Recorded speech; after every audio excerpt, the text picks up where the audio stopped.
एक बार एक आदमी संत कबीर दास के यहाँ धार्मिक चर्चा के लिए गया। वह आदमी अपने वैवाहिक और गृहस्थ जीवन से संतुष्ट नहीं था।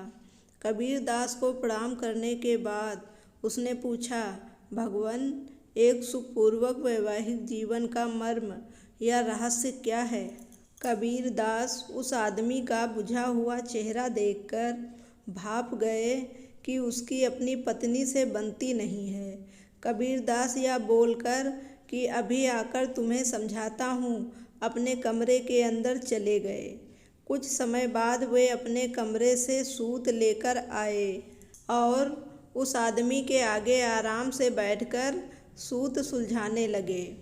2-3 मिनट पश्चात अपनी धर्मपत्नी को आवाज़ लगाकर कहा, इस जगह बिल्कुल अंधेरा है, इस अंधेरे में सूत नहीं सुलझ पा रहा है, एक दिया तो जलाकर रख जाओ।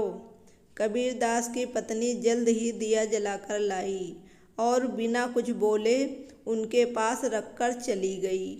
उस आदमी को बड़ा अजीब लगा कि क्या कबीर दास अंधे हो चले हैं, जो दिन के वक्त सूरज के प्रकाश में भी उन्हें कुछ दिखाई नहीं देता। और तो और उनकी पत्नी भी कैसी हैं, जो बिना कोई खंडन किए जलता हुआ दिया रखकर चली गई। अभी वह आदमी यह सब सोच ही रहा था कि कबीर दास की पत्नी 2 गिलासों में दूध भरकर लाई। एक गिलास उस आदमी के पास रख दिया और दूसरा कबीर दास के हाथ में दे दिया। दोनों आराम से दूध पीने लगे।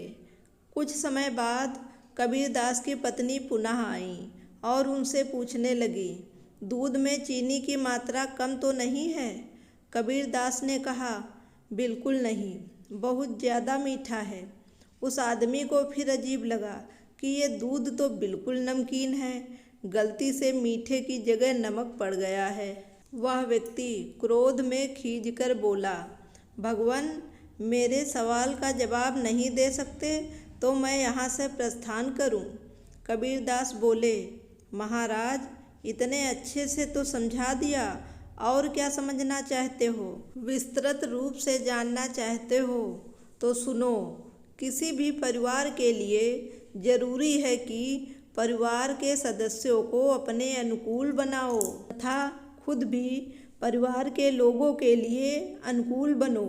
धर्मपत्नी और संतान को उत्तम स्वभाव वाला और आज्ञा का पालन करने वाला बना सको, तभी गृहस्थ और वैवाहिक जीवन पूरी तरह सफल हो सकता है।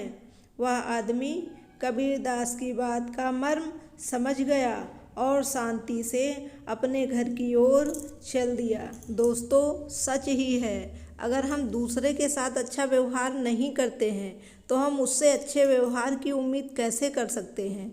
इसलिए पहले हमें खुद को संभालना चाहिए, खुद को सुधारना चाहिए, उसके बाद वही उम्मीद दूसरे से करनी चाहिए। दोस्तों, ये कहानी आपको कैसी लगी? उम्मीद करती हूँ कहानी पसंद आई होगी। अगर कहानी पसंद आई हो तो प्लीज़ लाइक कर दीजिए और मेरे चैनल को सब्सक्राइब करना बिल्कुल ना भूलें। Thank you very much.